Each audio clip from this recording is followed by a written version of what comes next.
injiilka sida Markos u qoray cutubka 5 waxay yimaadeen dhanka kale ee badda ilaa dalkii Gadareeni.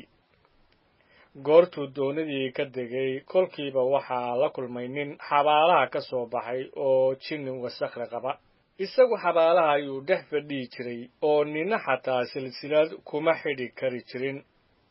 maxaa yeelay marar badan bir cagaha iyo silsilado waa lagu xidhi jiray, silsiladihiina ayuu iska goyn jiray, biraha cagahana wuu kala jejebin jiray.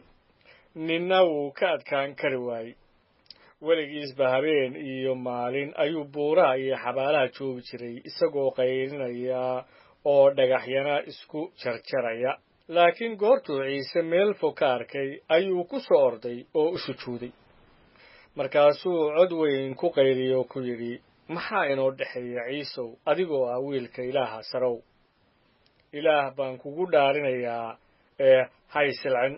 waayo wuxuu ku yidhi, ka soo bax ninka, jinni wasakh lahow. markaasuu weydiiyey magacaa. wuxuu ugu jawaabay, waxaa la yidhaahdaa liijoon, waayo annagu waanu badannahay.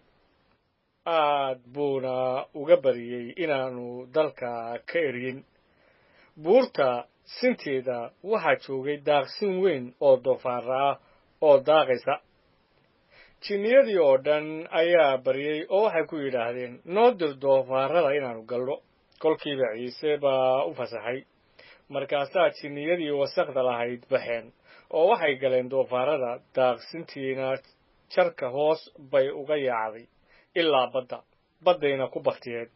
waxayna ahaayeen abbaaraha 2,000. markaasaa kuwii daajin jiray carareen oo dadkii magaalada iyo beerahaba ayay u warrameen. kolkaasaa dadkii u soo baxay inay arkaan wixii dhacay.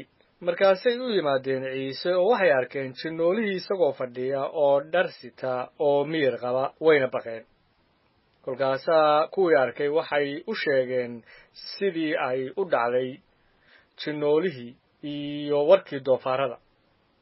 markaasay bilaabeen inay baryaan inuu soodintooda ka noqdo. intuu doonida fuulayey kii jinniyada qabi jiray ayaa baryey inuu raaco.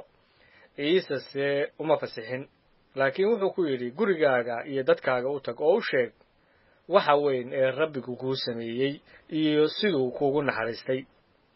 kolkaasuu tegey oo bilaabay inuu Dekabolis ku naadiyo waxa weyn oo ciise u sameeyey, oo dhammaan way la wada yaabeen.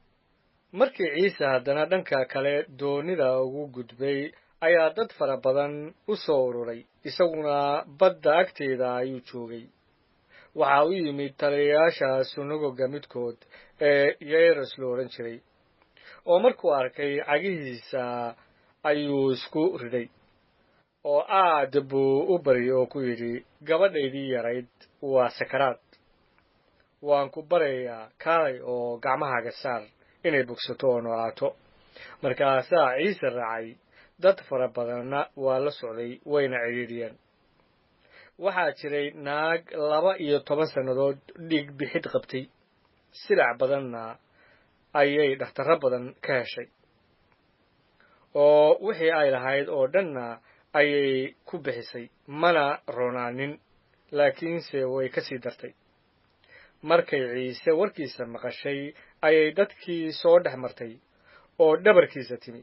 markaasay maradiisa taabatay, waayo waxay istidhi, haddaan dharkiisa iska taabto waan bogsanayaa. kolkiiba bixiddii dhiiggeeda ayaa joogsaday oo waxay jidhkeedii ka garatay inay cudurkii ka bogsatay. ciise kolkiiba wuxuu iska gartay in xoog ka baxay isagii, oo intuu cidhiidhiga ku soo jeestay ayuu yidhi, yaa dharkayga taabtay? xertiisii ayaa ku tidhi, adigu waad aragtaa dad badan oo ku cidhiidhinaya, ma waxaad na leedahay yaa i taabtay? kolkaasuu hareerihiisii ka fiirfiiriyey inuu arko tan waxa samaysay. naagtiise waa baqday oo gariirtay iyadoo garanaysa wixii loogu sameeyey. markaasay timi oo hortiisa ku dhacday oo runtii oo dhan u sheegtay. kolkaasuu wuxuu iyada ku yidhi gabadhay rumaysadkaaga ayaa ku bogsiiyey nabad ku tag cudurkaagiina ka bogso goortuu weli hadlayey waxaa gurigii taliyaha sunagoga ka yimid kuu yidhi gabadhaadu waa dhimatay maxaad macallinka u dhibaysaa mar alla markii ciise maqlay hadalka lagu hadlay wuxuu taliyaha sunagoga ku yidhi ha biqin ee iska rumayso ninna uma oggolaanin inuu raaco butros iyo yacquub iyo yooxana oo ahaa yacquub walaalkiis maahe kolkaasuu yimid gurigii taliyaha sunagoga oo wuxuu arkay buuqa iyo kuwa ooyaya oo aad u barooranaya goortuu galay wuxuu ku yidhi maxaad sidaas ugu buuqaysaan oo u ooyeysaan gabadhu ma dhiman waase hurdaa iyaguse aad bay u qosleen laakiin goortuu kulligood dibadda u saaray wuxuu waday gabadhii aabbaheed iyo hooyadeed iyo kuwii isaga la jiray wuxuuna galay meeshii gabadhu joogtay kolkaasuu gabadhii gacanteeda qabtay oo ku yidhi talita qumi taasoo macnaheedu yahay gabadhay waxaan ku leeyahay kac kolkiiba gabadhii way kacday oo socotay waxay jirtay 12 sannadood dadkuna aad bay ula wada yaabeen aad buu uga adkeeyey inaan nina ogaan wuxuuna u sheegay in cunto la siiyo iyaga